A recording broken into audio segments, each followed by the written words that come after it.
मौलाना बताएं, बहुत ही अफसोसनाक हादसा ईरान में जो हुआ है उम्मत मुसलमान के लिए एक झटका कह सकते हैं, क्या कहेंगे? जी, बिस्मिल्लाहिर्रहमानिर्रहीम। इन्ना लिल्लाहि व इन्ना इलैहि राजिऊन।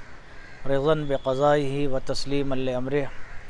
ईरानी ममलिकत के सदर प्रेसिडेंट जनाब इब्राहिम रईसी साहब का हादसा,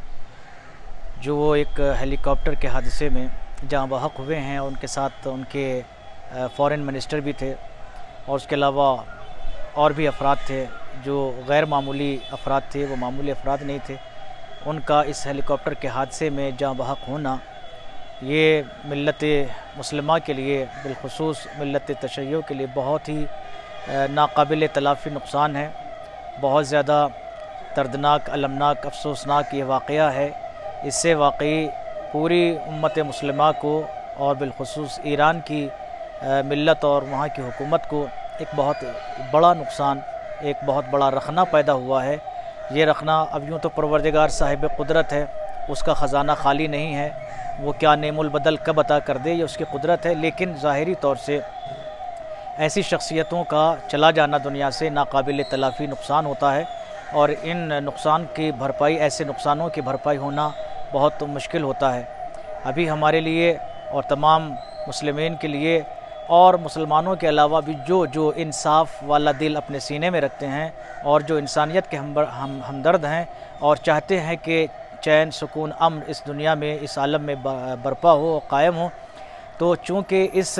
सिलसिले के लिए दुनिया में अमन व अमान कायम करने के सिलसिले में जो पेश अफराद इस वक्त दुनिया में हैं, उनमें रईसी साहब इस वक्त एक बहुत बड़ा किरदार पेशरफ्त के साथ जो है वो निभा रहे थे। उनका इस दुनिया से इस वक्त ऐसे चला जाना इस मिशन के लिए भी, अमन के क़याम के मिशन के लिए भी एक बड़ा धचका है। और बहरहाल हम खुदा से दुआ करते हैं कि खुदा उनको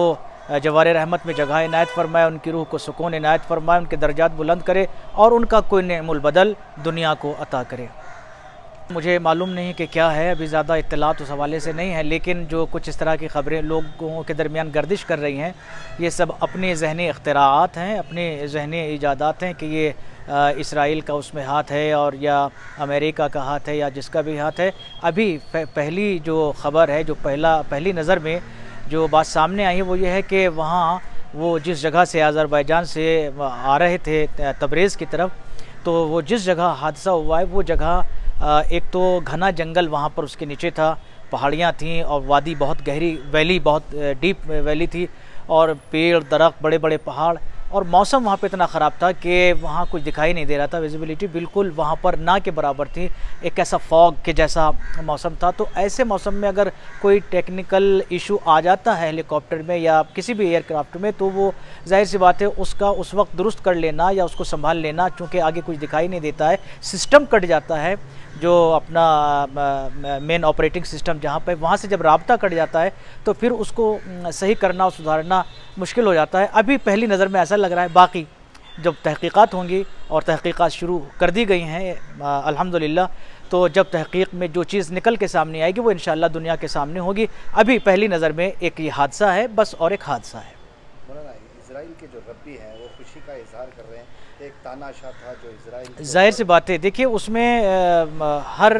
ताकत को, हर इंसान को, हर एक गिरोह को, हर एक जमात को, हर एक सोच, हर एक नज़रिए को, सबके अलग अलग चूँकि हैं नज़रिया, तो हर एक नज़रिए वाला दूसरे नज़रिए वाले के नुकसान से खुश होता है। उसको चूँकि उस वक्त अपना जो एक उसके मकासद को पूरा होने में जो रुकावट होती है उसके सामने, उसके मुखालिफिन, जब उनमें से कोई कम होता है तो वो उसको समझता है कि मेरी एक रुकावट दूर हुई, तो जाहिर सी बात है वो उनका खुश होना बनता है। वो उनका अपना एक नज़रिया था जो जिसके ख़िलाफ़, यानी उनका नज़रिया इब्राहिमी साहब के मुताबिक और ईरानी ममलकत के मुताबिक और पूरे आलम इस्लाम और आलम इंसानियत के मुताबिक वो नज़रिया जो इसराइल का है वो ये कि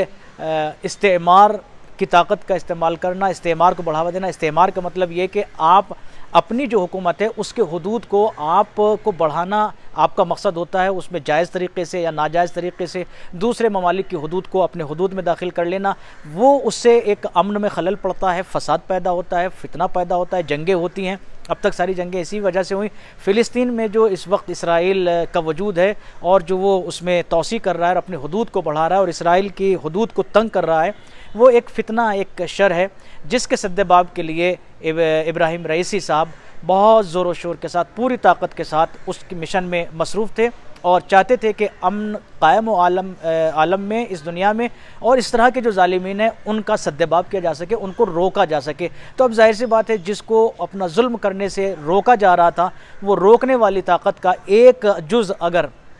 ख़त्म होता है, टूटता है, गिरता है, तो जाहिर सी बात है सामने वाली ताकत को खुशी होती है। वो उनका अपना मामला है, तो वो खुश होंगे, उनका बनता है। लेकिन हकीकत ये है कि इब्राहिम रईसी साहब का सिर्फ ईरान नहीं, सिर्फ आलम इस्लाम नहीं, बल्कि पूरी दुनिया के लिए, उस पूरी दुनिया के लिए कि जो अमन की ख्वाहिशमंद है, जो अमान की ख्वाहिशमंद है, उसके लिए उनका चला जाना किसी बहुत बड़े नुकसान से कम नहीं है।